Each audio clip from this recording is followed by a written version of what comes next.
Kael finds himself running through a forest after escaping from his home in a hurry, running on a beaten path for what it felt to him like a lifetime. The path eventually turns to two. Kael stops to take a breath after having run for a long time. He looks down at the path before him, unsure which to choose. He looks at his compass that he brought with him, but its hand keeps spinning, offering no guidance to Kael. Okay, it's up to me. I have to choose between left or right. I can do it. I can decide my fate, Kael says to himself. After thinking for a while, Kael takes the path to the left and the forest seems to thicken around him. He walks confident at first but growing uncertain as hours pass. Along the way, Kael encounters an old hermit, sitting by a fire, eyes wise and knowing.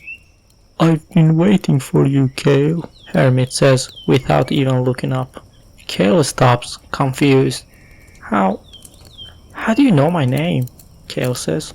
You think you chose this path, hermit says. Well, of course I did. I could have gone the other way, but I didn't. I chose this path, Kael says. Could you really, or were you always going to take this road? Hermit answers. Kael, frustrated, brushes the hermit off and continues down the path. Kael is certain of one thing. He is free to make his own decisions, free to choose his own destiny, but the hermit's words linger like shadows clinging to the edge of his mind. Further down the path, Kael reaches a village, where two great figures stand in his way. They are Alaric, a towering warrior, and Selene, a wise and cunning sorcerer.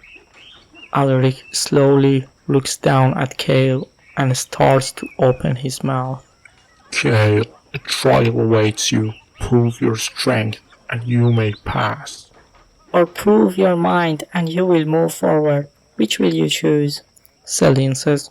Kael stands before them, heart pounding. The warrior's challenge is physical, a feat of brute force. On the other hand, the sorcerer's challenge is a riddle, one that demands intellect. Well, it's my decision. I can take either path, Kael says to himself.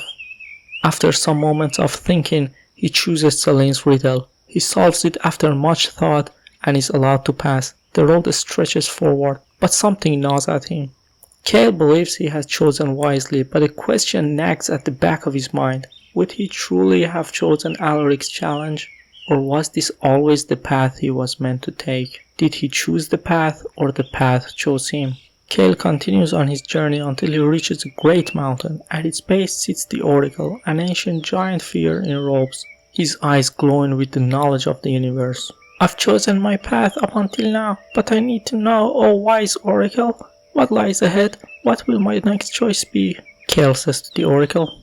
The Oracle smiles, but it is a sad smile. Oracle looks down at Kael and says, Oh, you asked the wrong question, Kael.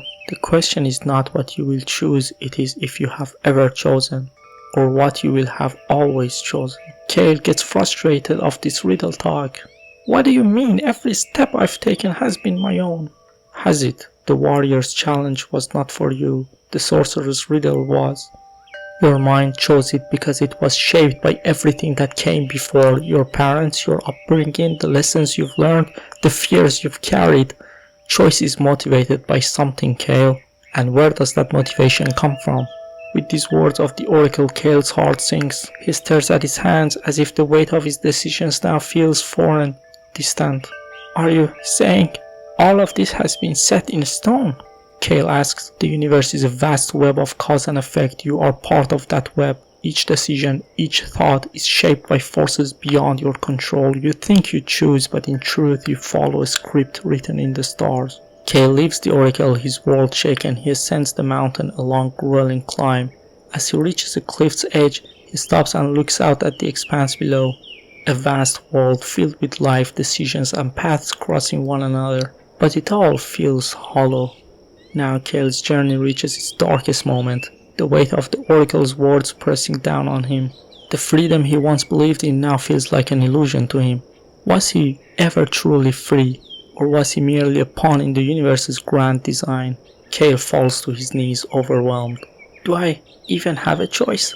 Am I just a leaf in the wind, carried by forces I can't control? Kael whispers to himself. The wind howls around him, and for a moment Kael is paralyzed by doubt. As Kael stares out over the world, a figure appears beside him. The hermit from earlier. He has followed him unseen. "So, you're finally starting to get it, aren't you? Your choices, they aren't really yours." Kael doesn't respond, still lost in thought. "But here's the thing, does it matter? Even if the universe shapes your decisions, the choices feel real to you, don't they? You may not control the winds, but you still steer your ship through them." Kael looks up. He is both angry and confused. "Maybe free will isn't about defying the laws of nature. Maybe it's about navigating them. The choices you make, driven by your desires, your fears, your past, they feel free because they're yours. You have to feel the choice, since it is the universe calculating your path through the passage of time."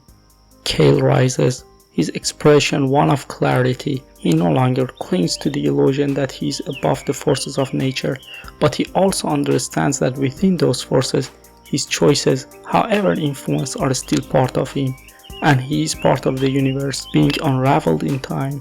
Kael's journey is not over yet. He walks, knowing his steps are shaped by forces beyond his control, yet within that, he finds a freedom that lies not in defying the laws of nature but in understanding them.